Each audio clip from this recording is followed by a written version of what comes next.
Welcome to వార్తలు విశ్లేషణలు. వివిధ దినపత్రికల్లో ఏ వార్తలు ప్రధాన అంశాలుగా నిలిచాయి, అదేవిధంగా సోషల్ మీడియాలో ఏ వార్తలు బాగానైనా వైరల్ అయ్యాయో వార్తలు విశ్లేషణలు ఒకసారి చూద్దాం. ముందుగా ఈనాడు దినపత్రికలో ఉన్నటువంటి ప్రధాన వార్తల్ని గమనించినట్లయితే 42% బీసీ రిజర్వేషన్లు సాధిస్తాం, అందుకోసం బీజేపీ మెడలు వంచుతాం అంటూ ఒక ప్రధాన వార్తగా హెడ్లైన్ని మనం చూడొచ్చు.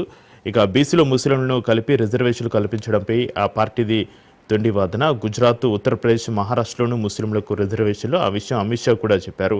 అది తప్పైతే పార్టీ నుంచి ఆయన్ను బహిష్కరించండి, ఉపరాష్ట్రపతిగా దత్తాత్రేయకు అవకాశం ఇవ్వాలి. ఢిల్లీలో సీఎం రేవంత్ రెడ్డి వ్యాఖ్యల్ని ప్రధాన వార్తగా ఇక్కడ హెడ్లైన్స్లో తీసుకోవడం జరిగింది. కేంద్ర ప్రభుత్వంలో ఉన్న బీజేపీ మెడలు వంచిన తెలంగాణలో బీసీలకు విద్య, ఉద్యోగాలు, స్థానిక సంస్థల ఎన్నికల్లో 42% రిజర్వేషన్లు సాధించి తీరుతామని ముఖ్యమంత్రి రేవంత్ రెడ్డి ధీమా వ్యక్తం చేశారు. బీసీలో ముస్లింలను కలిపి రిజర్వేషన్లు అమలు చేయడాన్ని అంగీకరించబోమన్న బీజేపీ తొండి వాదనాన్ని కొట్టిపారేశారు. బుధవారం ఇక్కడి తన అధికారిక నివాసంలో ఆయన విలేకరులతోటి మాట్లాడిన పరిస్థితి. బీసీ రిజర్వేషన్లపై శాసనసభలో చర్చ జరిగినప్పుడు బీజేపీ ఎమ్మెల్యేలు మద్దతు పలికారు. కానీ ఆ పార్టీ రాష్ట్ర నూతన అధ్యక్షుడు మాత్రం అందులోంచి ముస్లింలను తొలగించాలని వితండవాదం చేస్తున్నారు. ముస్లిం రిజర్వేషన్లపై కిషన్ రెడ్డి, బండి సంజయ్, రామచంద్రరావులు అవగాహన లేకుండా మాట్లాడుతున్నారు. ఆ పార్టీ అధికారంలో ఉన్న గుజరాత్, యూపీ, మహారాష్ట్రలో 40 నుంచి 50 ఏళ్ళ మహారాష్ట్రలో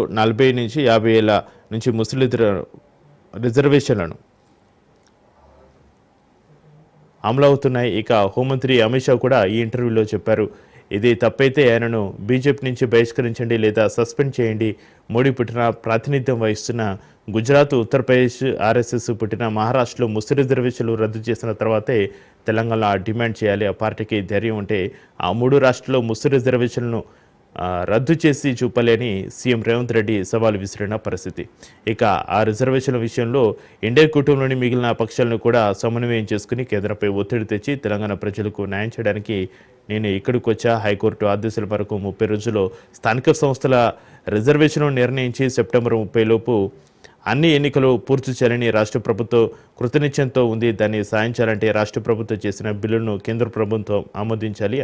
అందుకోసం దానిపై ఒత్తిడి తేవడానికి పార్లమెంటు సమావేశాలు జరుగుతున్న ప్రస్తుత తరుణంలో కాంగ్రెస్తో పాటు ఇండియా కూటమి ఎంపీలను కలిసి రిజర్వేషన్లు సాధించి బలహీన వర్గాలకు న్యాయం చేయాలన్న లక్ష్యంతో ఢిల్లీకి వచ్చారని సీఎం రేవంత్ రెడ్డి నిన్న మీడియా సమావేశంలో పేర్కొనడం జరిగింది. ఇక మాటల యుద్ధానికి ముహూర్తం ఖరారు, ఆపరేషన్ సింధూర్పై చర్చకు సరేనన్న సర్కార్. ఇక 28న లోక్సభలో, మరుసటి రోజు రాజ్యసభలో ఒక్కో సభకు 16 గంటలు కేటాయింపు. విపక్షాల నిరసనలతో 3వ రోజు స్తంభించిన పార్లమెంటు అంటూ మరో వార్తని ప్రధాన వార్తగా మనం చూడొచ్చు. పాక్ ఉగ్రవాద స్థావరాల మీద మన సైన్యం ఇటీవల విజయవంతంగా చేపట్టిన ఆపరేషన్ సింధూర్పై పార్లమెంట్లో చర్చకు రంగం సిద్ధమైంది. పాల్గం ఉగ్ర దాడితో ముడిపడిన పరిణామాలపైన సమగ్ర చర్చ జరగాలని, తాము లేవనెత్తే ప్రశ్నలకు ప్రధాని నరేంద్ర మోడీ పార్లమెంట్లోనే సమాధానం చెప్పాలని విపక్షం గట్టిగా డిమాండ్ చేస్తున్న విషయం అయితే అందరికీ తెలిసిందే. అయితే ప్రధాని బుధవారం విదేశీ పర్యటనకు వెళ్లారు. 26న తిరుగు ప్రయాణం అవుతారు. విపక్షాల డిమాండ్ మేరకు ఆపరేషన్ సింధూర్పై చర్చకు మొత్తంగా 16 గంటల సమయం కేటాయించాలని బుధవారం రాజ్యసభ సభ వ్యవహారాల సంఘం బీఏసీ నిర్ణయించింది. లోక్సభ బీఏసీ సోమవారమే నిర్ణయం తీసుకుంది. ఈ నెల 28న దిగువ సభలో, మరుసటి రోజు ఎగువ సభలో చర్చ అయితే ప్రారంభం కానున్నట్టుగా తెలుస్తుంది. చర్చకు మోడీ సమాధానం ఇస్తారా లేదా అనేది ఇంకా తెలియకపోయినా కూడా ఉగ్రవాదంపై భారత వైఖరిని విదేశాలకు మరోసారి స్పష్టం చేసేలా ఆయన మాట్లాడే అవకాశం ఉందని బీజేపీ సీనియర్ నేత ఒకరైతే వెల్లడించిన పరిస్థితి. చర్చ సమయంలో మోడీ పార్లమెంట్లో ఉండాలని తాము బీఏసీ సమావేశంలో డిమాండ్ చేశామని, ప్రభుత్వం దానికి భరోసా ఇచ్చిందని రాజ్యసభలో కాంగ్రెస్ పక్ష ఉపనాయకుడు ప్రమోద్ తివారీ విలేకరులకు తెలిపారు. ఇక వర్షాకాల సమావేశాలు మొదలయ్యాక రాజ్యసభ బీఏసీ సమావేశం జరగడం ఇదే ప్రథమ. డిప్యూటీ చైర్మన్ హరివంశ్ దీనికి అధ్యక్షత వహించారు. బీహార్లో ఓటర్ల జాబితా ప్రత్యేక ముమ్మర సవరణపై కూడా చర్చకు విపక్షాలు రాజ్యసభలో మరోసారి డిమాండ్ చేశాయి. వాయిదా తీర్మానం నోటీసులు ఇచ్చి కార్యకలాపాలను అడ్డుకున్నాయి. సభను 3 సార్లు కొంతసేపు వాయిదా వేయాల్సి వచ్చింది నిన్న. ఇక మహాలక్ష్మితో ఆర్టీసీ బలోపేతం అంటూ మరో వార్తను ప్రధాన వార్తగా ఈనాడు దినపత్రికలో మనం చూడొచ్చు. రాష్ట్రంలో 20,000 కోట్లతో రోడ్ల మరమ్మతులకు ప్రణాళిక. ఉప ముఖ్యమంత్రి బట్టి విక్రమార్క వెల్లడి. ఎంజీబీఎస్లో ఘనంగా మహిళల 200 కోట్ల ప్రయాణ వేడుకలు. పథకం కింద మహిళల ఉచిత మహాలక్ష్మి పథకం కింద మహిళల ఉచిత ప్రయాణాలతో ఆర్టీసీ ఆర్థికంగా బలోపేతం అవుతుందని ఉప ముఖ్యమంత్రి బట్టి విక్రమార్క ఈ సందర్భంగా తెలిపిన పరిస్థితి. ఇక ఈ కార్యక్రమానికి సంబంధించి ఉచిత ప్రయాణాలతో మహిళలకు ఆదాయ మొత్తానికి సంబంధించి చెక్కును ప్రదర్శిస్తున్న పొన్నం ప్రభాకర్, కోమటిరెడ్డి వెంకటరెడ్డి, బట్టి విక్రమార్క, చిత్రంలో బీర్ల ఐలయ్య, వికాసరాజు, సజ్జనర్ తదితరులు అయితే పాల్గొన్న పరిస్థితి. స్థానిక సమస్యకు పరిష్కారంతో రండి, లేదంటే పిటిషన్ను డిస్మిస్ చేస్తాం. నేటి యూజీ విద్యార్థుల కేసులో రాష్ట్ర ప్రభుత్వానికి సీజే జస్టిస్ గవై హెచ్చరిక, తల్లిదండ్రుల కోణంలోనూ చూడాలని సర్కారుకు హితో. ఇక నేటి యూజీ విద్యార్థుల స్థానిక సమస్యకు ప్రభుత్వమే పరిష్కార మార్గాలను చూపాలని, లేదంటే పిటిషన్ను డిస్మిస్ చేస్తామని సుప్రీంకోర్టు ప్రధాన న్యాయమూర్తి జస్టిస్ బిఆర్ గవై తెలంగాణ ప్రభుత్వాన్ని హెచ్చరించారు. ఇక కరువు తీర వాన, రాష్ట్రంలో పలుచోట్ల కుండపోత వర్షాలు అంటూ వర్షాలకు సంబంధించి ఒక వార్తను కూడా ప్రధాన వార్తగా ఈనాడు దినపత్రికలో మనం చూడొచ్చు. వరంగల్ ఉమ్మడి జిల్లాలో వరద బీభత్సం, వెంకటాపురంలో రికార్డు స్థాయి వర్షపాతం నమోదు, అల్లాడిన కరీంనగర్ కార్పొరేషన్ వచ్చే 3 రోజులు భారీ వర్ష సూచన అంటూ హెడ్లైన్స్ని మనం గమనించవచ్చు. ఇక రాష్ట్ర వ్యాప్తంగా బుధవారం తెల్లవారుజాము నుంచి రాత్రి వరకు ఎడతెరిపి లేకుండా వర్షాలు కురిశాయి. వరంగల్, కరీంనగర్, ఖమ్మం, మెదక్, నల్గొండ, రంగారెడ్డి ఉమ్మడి జిల్లాల పరిధిలో భారీ వర్షాలు పడ్డాయి. రాజధాని హైదరాబాద్లోనూ రోజంతా వాన పడుతూనే ఉంది. ఇక జంట జలాశయాల్లోకి మూసీ, ఈసీ నదుల నుంచి కూడా నీరు భారీగా చేరుతుంది. వివిధ జిల్లాల్లో వాగులు, వంకలు పొంగి పొర్లుతూ ఉండడంతో పలుచోట్ల రోడ్లు దిగిపోయాయి. వరి పొలాలు నీట మునిగాయి. ములుగు జిల్లా వెంకటాపురంలో మంగళవారం రాత్రి నుంచి బుధవారం రాత్రి వరకు ఏకంగా 46.9 సెంటీమీటర్ల వర్షపాతం అయితే నమోదైనట్టుగా తెలుస్తుంది. ఇక ఇంజనీరింగ్ తొలి విడతలో 59,980 మంది చేరిక, 25 నుంచి ఎప్సెట్ 2వ విడత కౌన్సిలింగ్ అయితే ఉంటున్నట్టు మనకు ఒక ప్రధాన వార్తని హెడ్లైన్స్లో మనం చూడవచ్చు. ఇక సాక్షి దినపత్రికలో ఏ వార్తలు ప్రధాన వార్తలుగా నిలిచాయో సాక్షి దినపత్రికకు సంబంధించి హెడ్లైన్స్ ఒకసారి చూద్దాం.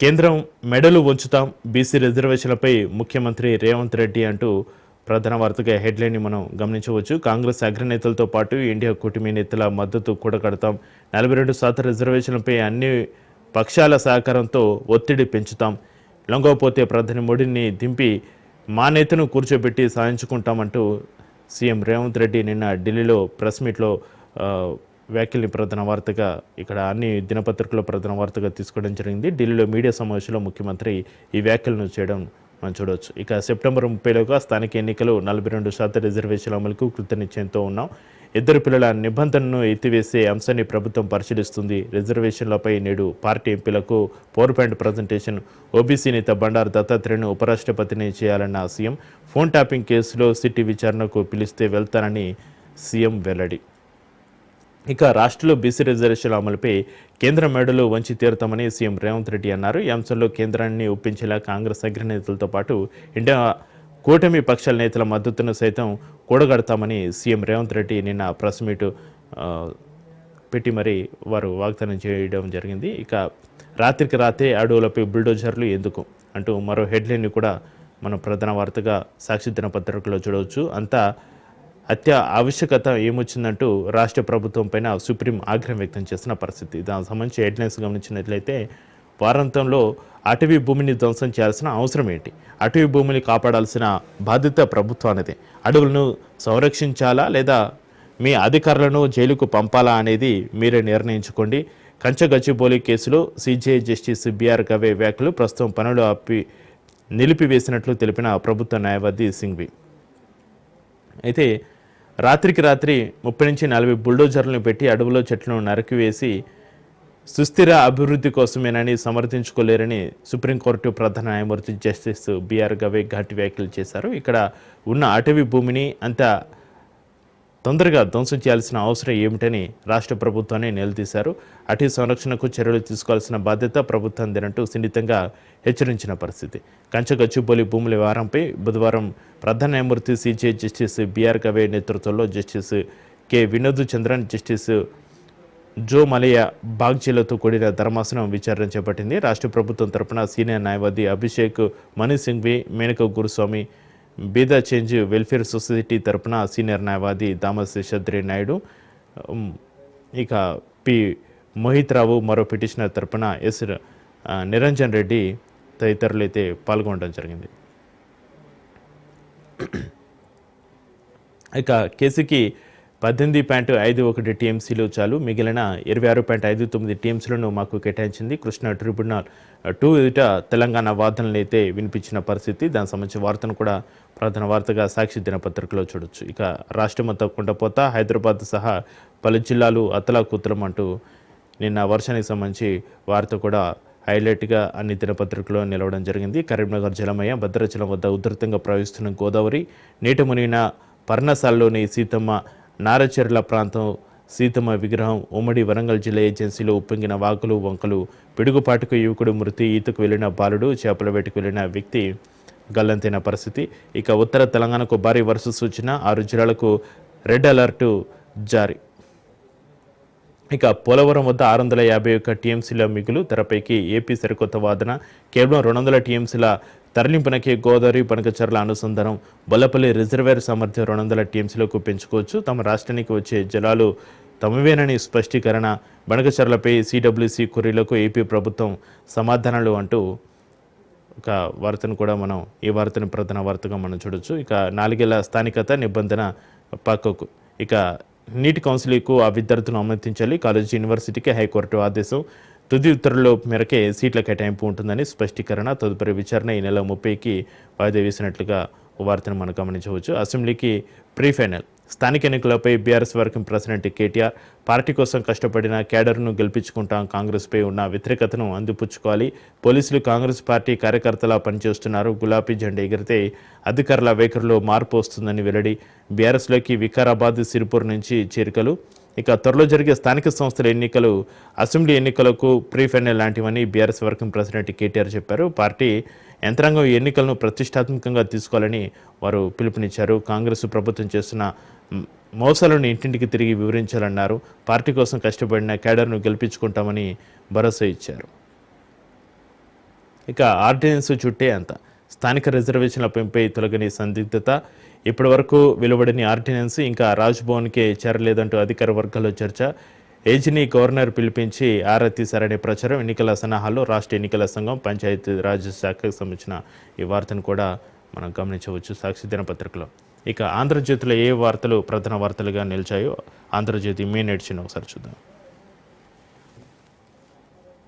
42% సాధిస్తాం, కేంద్రం మెడలు వంచినా తెస్తాం, రైతు చట్టాలని అలాగే రద్దు చేయించామంటూ ఒక వార్త, ఈ వార్తని ప్రధాన వార్తగా హెడ్లైన్స్లో చూడొచ్చు. ఢిల్లీ మీడియాతో మాట్లాడుతూ ముఖ్యమంత్రి రేవంత్ రెడ్డి, చిత్రంలో మల్లు రవి, ఎంపీ చామల కూడా ఈ ప్రెస్ మీట్లో పాల్గొనడం మనం చూడొచ్చు. ఇక బీసీ రిజర్వేషన్లో బీజేపీది ద్వంద్వ వైఖరి, అసెంబ్లీలో మద్దతు, కేంద్రంలో సత్చారం, రాష్ట్ర బీజేపీ కొత్త అధ్యక్షుడిది వితండవాదం, ముస్లింల సాకుతో బీసీ రిజర్వేషన్లకు మోకాలడ్డు, బండి సంజయ్ కిషన్ రెడ్డి అడ్డుపడుతున్నారు, దేశానికి రోల్ మోడల్గా తెలంగాణ కులగణన, 2 పిల్లల విభజన ఇతివేతపై ఆలోచిస్తున్నాం, రాష్ట్రంలో ప్రతిపక్ష బీఆర్ఎస్కు నాయకుడు లేడు, బీఆర్ఎస్లో ఇంటిపోరు అంతా ఒక డ్రామా, ఉపరాష్ట్రపతి పదవిని దత్తాత్రేయకు ఇవ్వాలి, తెలంగాణ ప్రజల తరపున కేంద్రాన్ని కోరుతున్నా, ఢిల్లీలో మీడియా సమావేశంలో సీఎం రేవంత్ రెడ్డి ఈ వ్యాఖ్యలను అయితే చేయడం జరిగింది. సీఎం రేవంత్ రెడ్డి వ్యాఖ్యల్ని ఇక్కడ ఆంధ్రజ్యోతిలో కూడా హెడ్లైన్స్లో తీసుకోవడం జరిగింది.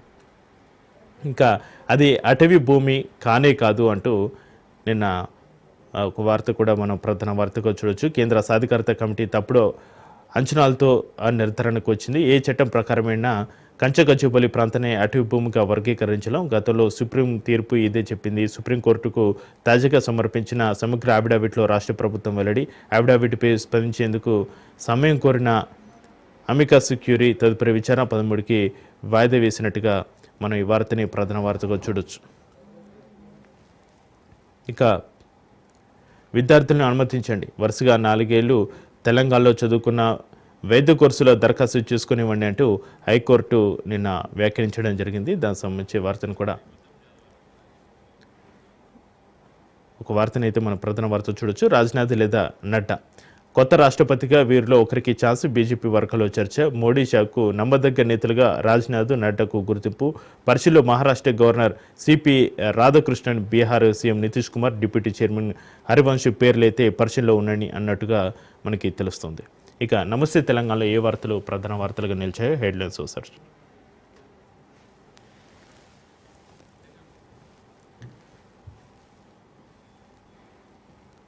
ఇక ట్యాపింగ్ తప్పు కాదు, రేవంత్ ప్రైవేటు ట్యాపింగ్ అంటూ ఒక వార్తనైతే ప్రధాన వార్తగా ఇక్కడ నమస్తే తెలంగాణ మనం చూడొచ్చు. చట్టబద్ధమే అన్ని ప్రభుత్వాలు చేసేదే అంటూ సీఎం రేవంత్ రెడ్డి నిన్న ప్రెస్ మీట్లో నిన్న ఢిల్లీలో సీఎం రేవంత్ రెడ్డి మాట్లాడిన మాటలని కొన్ని సంచలనంగా మారినాయి. అందులో ఫోన్ ట్యాపింగ్కి సంబంధించిన అంశం ఒకటి హైలైట్గా నిలిచింది. ఈ వార్తకు సంబంధించి నమస్తే తెలంగాణలో వార్తనైతే ప్రధాన వార్తగా తీసుకొని రాయడం జరిగింది. నరం లేని నాలుక అది ఎటంటే అటే తిరుగుతుంది, కానీ దాన్ని తిప్పే ముందు మన బుద్ధి ఒకటి పనిచేయాలి కదా. కానీ ముఖ్యమంత్రి రేవంత్ రెడ్డి ఇటువంటి లాజిక్లు పట్టించుకోడు. తను చేస్తే ఒప్పు, వేరేవాడు చేస్తే తప్పు, ఇది మాత్రమే ఆయనకు తెలిసిన సిద్ధాంతం. అందుకు తాజా ఉదాహరణ ఫోన్ ట్యాపింగ్ మీద ఆయన ఇచ్చిన అమూల్య సందేశం. ఫోన్ ట్యాపింగ్ తప్పు కాదని ఆయన బుధవారం ఢిల్లీలో చేసిన చిట్ చాట్లో తేల్చి చెప్పారు.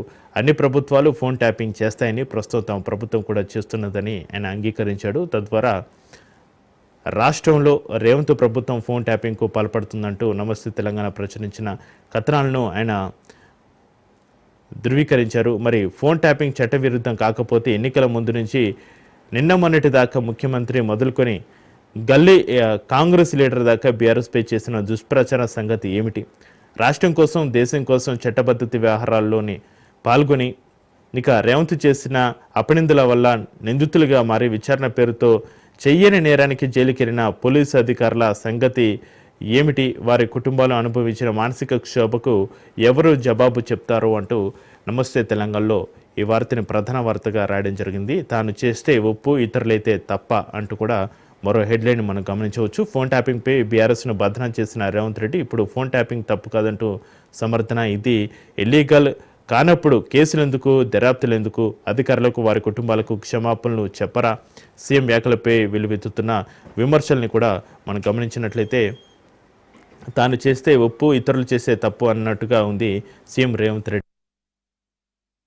బీఆర్ఎస్ హయాంలో ఫోన్ ట్యాపింగ్ నేరం ఘోరం అంటూ గగ్గోలు పెట్టిన ముఖ్యమంత్రి ఇప్పుడు ఫోన్ ట్యాపింగ్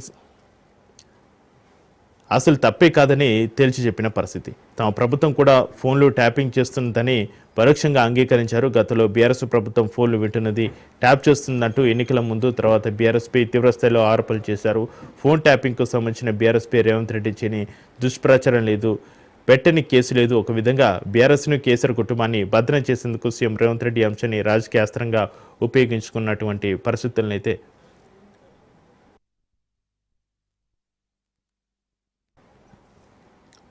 ఇక నిరుపేదలకు దక్కని ఇందిరమ్మ ఇండ్లు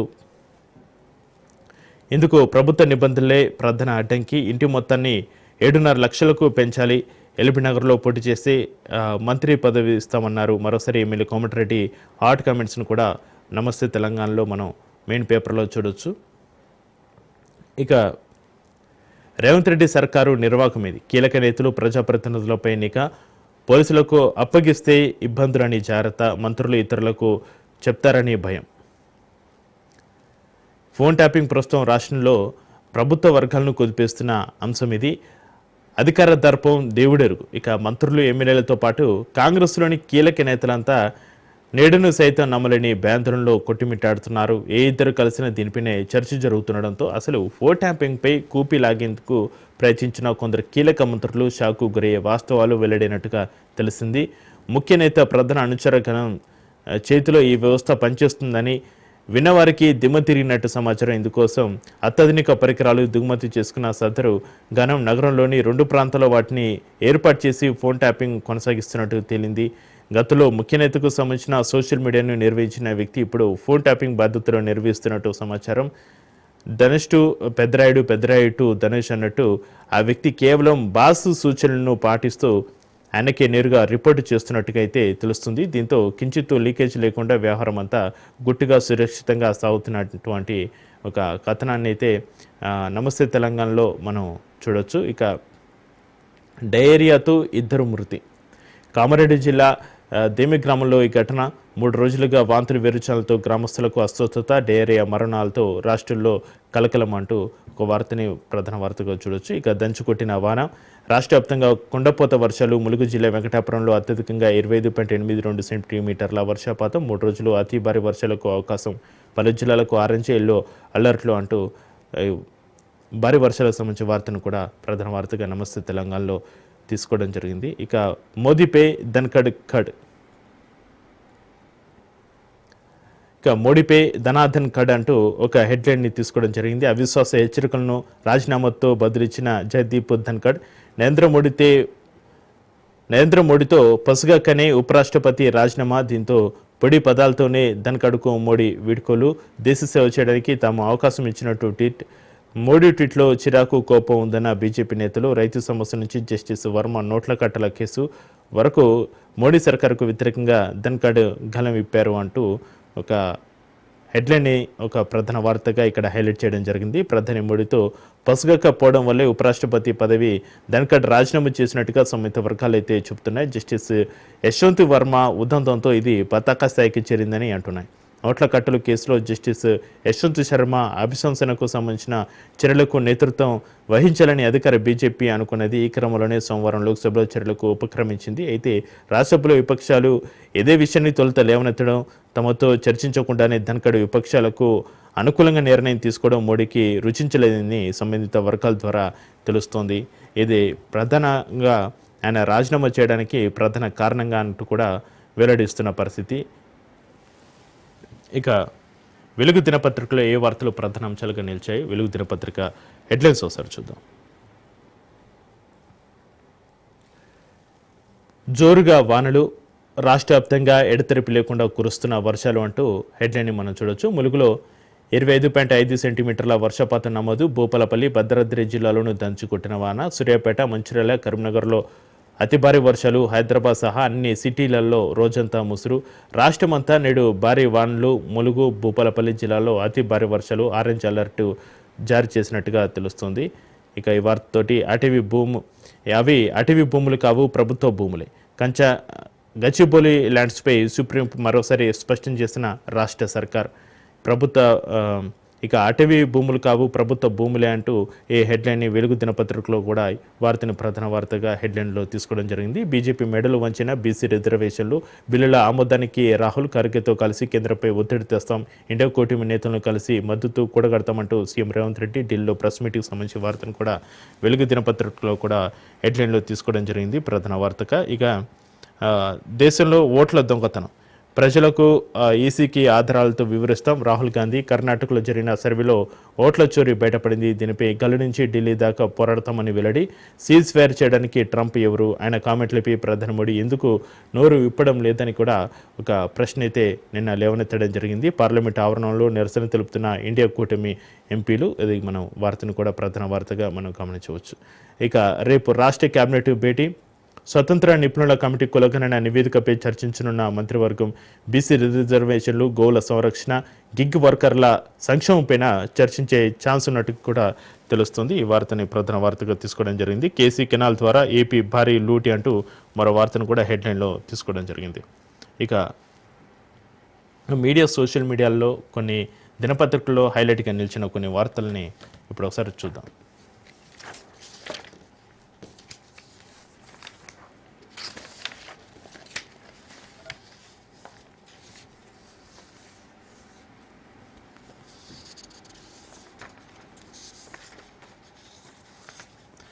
తాను చేస్తే ఉప్పు, ఇతరులు చేస్తే తప్ప అంటూ ఒక వార్త అయితే సోషల్ మీడియాలో చక్కర్లు కొట్టడం మనం గమనించాం.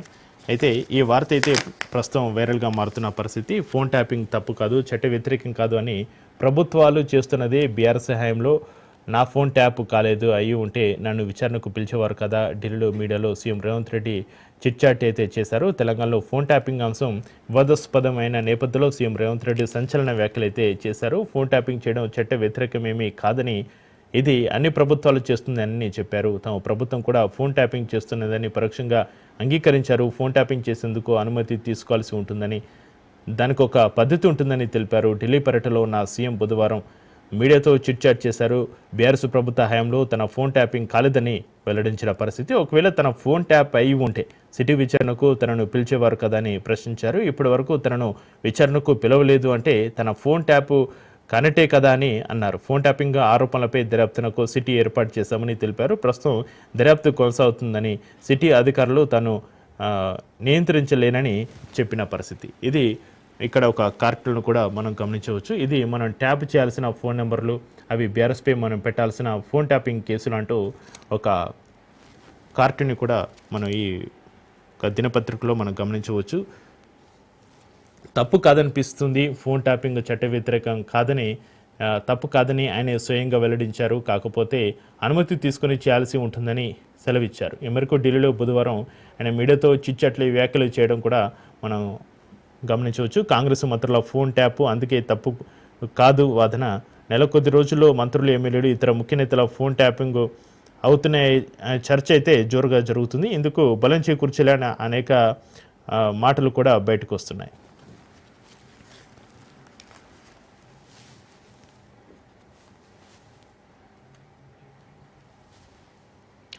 ఇవి ఇవాళ వార్తల విశ్లేషణలో చూస్తూనే ఉండండి రాష్ట్ర న్యూస్.